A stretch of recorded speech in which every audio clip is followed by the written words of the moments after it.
What up, yo? It's Marc with the Fantasy Knockout Fantasy Football Show. Today is Tuesday, September 6th. You can follow the show or at Fantasy Knockout on all your social media platforms, Facebook, Instagram, Twitter. Make sure to subscribe, whatever platform you're watching or listening on.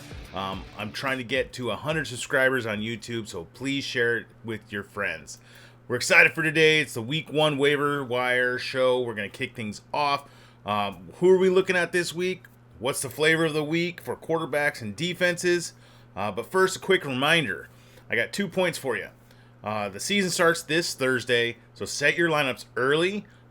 So the first point, start your studs. Don't overthink your matchups. Don't think you're going to start somebody that you shouldn't.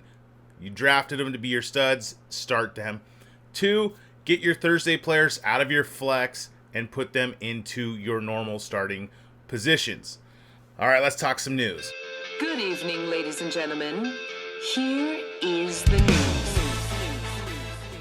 So last show I mentioned that guys were going to be getting cut to trim down the rosters to the 53-man roster. So I'm going to read over some names that might ring a bell for you. If not, these guys all got cut. So running backs, Quadri Allison out of Atlanta, he got cut. Duke Johnson out of Buffalo. Tevin Coleman out of the New York Jets. LaMichael Pirine out of the New York Jets. Sony Michel out of Miami. Reichwell Armstead out of Jacksonville. Marlon Mack out of Houston. Jarrett Patterson out of Washington. And Trey Sermon from the 49ers. They all got cut as running backs. Wide receivers that got cut was Josh Gordon out of Kansas City. Preston Williams out of Miami. Lynn Bowden out of Miami. And Chris Conley out of Houston. Some tight ends that got removed. O.J. Howard out of Buffalo. Devin Asiasi out of New England, and Devin Funchess out of Detroit. All these guys got cut. Let's get into some more of the news. So quarterback Jimmy Garoppolo of the 49ers, he restructured his contract. He's staying put for now in San Francisco. He becomes the highest paid backup quarterback and will become a free agent at the end of the season. He also gets a no trade and a no tag clause. A wide receiver Laviska Shenault from Jacksonville, he gets traded to the Carolina Panthers. Tight end Darren Waller's got a new deal in place that puts him as one of the top paid tight ends. Running back Kenyon Drake, he's a free agent. He ends up signing with the Baltimore Ravens. In my opinion, this is just a depth piece for Baltimore with Edwards on the PUP and Dobbins still kind of lingering for week 1 status. Mike Davis and Drake are going to be the guys there. I'm not worried. You guys remember last year with Freeman and all those older veteran old running backs that they had there in Baltimore? Don't worry about it. Running back Ken Walker out of Seattle, his head coach Pete Carroll said that they're taking it one day at a time with Walker's hernia. Still not sure if he's going to be ready for week 1.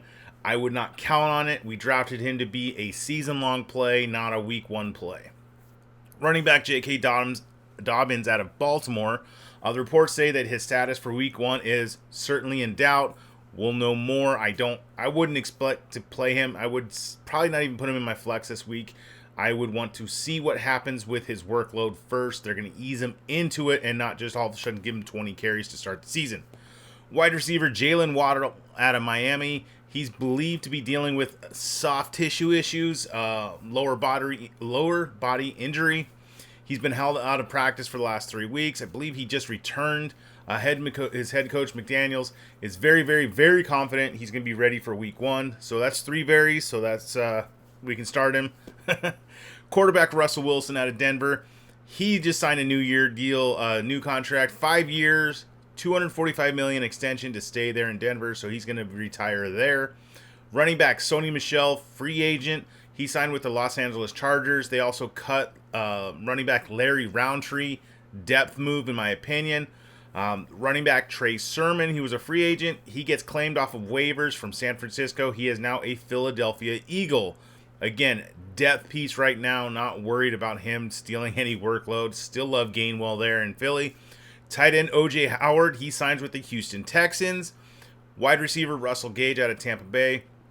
His head coach, Todd Bowles, said that Gage's hamstring is on track to play week 1. Good news for him.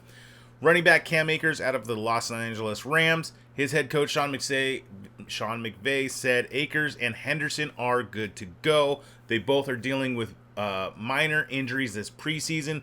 It looks like it's going to be an RBBC there in LA. All right, main event, we're going to talk about week 1 waiver wire guys to add. I know you just drafted your teams. There's not many guys that you should be picking up. But we're going to be talking about guys maybe to stash on your bench if you have that extra bench spot, or just some lotto tickets out there to watch, or just star next to some players on your waiver list to see if after week 1 should these guys be on your rosters. So we're going to start off with some quarterback. Justin Fields out of Chicago. He's about 64% owned. So if you need a run quarterback to just throw on your bench as a backup, I like his opportunity. Let's see what he can do week 1. Some tight ends to look at in case you just punted the position completely and don't have anybody to start. David Njoku out of Cleveland. Yes, he's about 72% owned, so he's probably not available out there. I'm starting him in a couple of my leagues. Some other guys to look at is Austin Hooper out of Tennessee. He's about 42% owned. I like his opportunity. He's probably going to be the number 2 guy there until Treylon Burks works his way in. And then Evan Ingram out of Jacksonville. His head coach, Doug Peterson, likes to feature tight ends. So we'll see what happens there. I know it's Evan Ingram, and I know it's scary, and I know he hasn't really done much recently in the last few years up in New York. New place. We'll see how they use him. He's about 26% owned. Some running backs to look at to just stash on your benches just to see what happens this week. Kenneth Gainwell, one of my guys out of Philly. He's about 52% owned. He should be rostered more in my opinion. Mike Davis out of Baltimore. He's going to get the workload week 1. So if you need a running back, he's about 27% owned. You can start him in your flex if you need to just because of the opportunity. Raheem Mostert out of Miami. He's the clear number 2 backup there. He's about 51% owned. So if Chase Edmonds, something happens there, or maybe Mostert gets more of the early down, first and second down work, Mostert could be a good option there. Amir Abdullah out of Vegas. He's about 7% owned. He seems to be the third down running back there. He's the clear handcuff to Josh Jacobs. Isaiah Pacheco out of Kansas City, the rookie. I want to see what he does. He's 31% owned. Stash him on your bench. See if he becomes, gadget play or Tyreek Hill's replacement. Who knows? J.D. McKissick out of Washington. He's about 31% owned. With the news with Brian Robinson being out, it's going to be Gibson and McKissick. So McKissick's value went up. And then Jeff Wilson out of San Francisco. He's definitely the clear-cut number 2 there in San Francisco after Trey Sermon got cut. Wilson's about 10% owned. Some wide receivers we're going to look at. Some of these first guys are going to be more owned than not. So if they're taken, sorry, but I got to go over them. One of my guys, Drake London out of Atlanta. He's 79% owned. Kadarius Toney out of New York Giants. He's 69% owned. They've gotten a lot of hype this preseason, so see if they're out there. Marquez Valdez-Scantling out of Kansas City and McCole Hardman out of Kansas City. We don't know who the number 1's there. I know Juju's there, but one of these guys could emerge as the top receiving option for Patrick Mahomes. MVS is about 51%. Hardman's about 29%.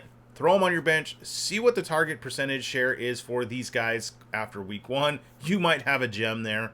Some rookies. Chris Olave out of New Orleans. He's about 71% owned. Treylon Burks out of Tennessee. He's about 46% owned. Throw these guys on your bench. They are more of a longer roster play because they will turn into relevance later on in the year.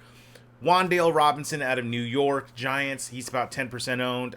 I don't think Kenny Golladay is going to be anything this year. I like Robinson. He's going to be playing out of the slot. They drafted him. He could be the, new hotness there in New York. And then Isaiah McKenzie, he's got the Thursday night game out of Buffalo, 51% owned. He's going to be operating out of the slot there too.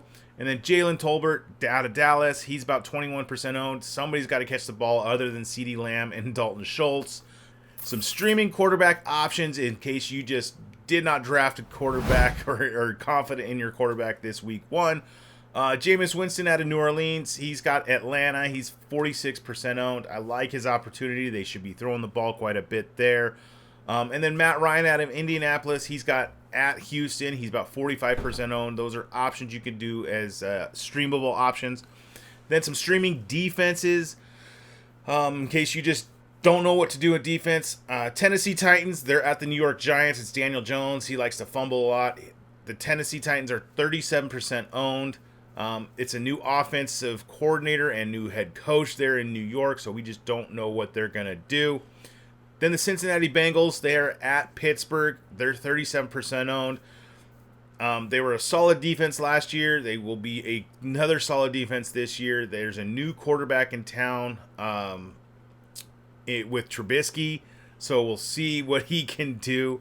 Then the Cleveland Browns, they're at Carolina. They're about 20% owned. I love their schedule, their first 4 weeks coming out. Yes, it is a revenge game with Baker Mayfield. Trust me, you don't think some of those defensive guys want to get revenge with Baker and what he's caused the headaches there the last couple of years. Well, that's going to wrap it up for today. The next show we have is Week 1 Start Sits. I want to say thank you for listening to the show. Make sure to subscribe whatever platform you are watching or listening on. Please leave a rating and review. Really helps me out.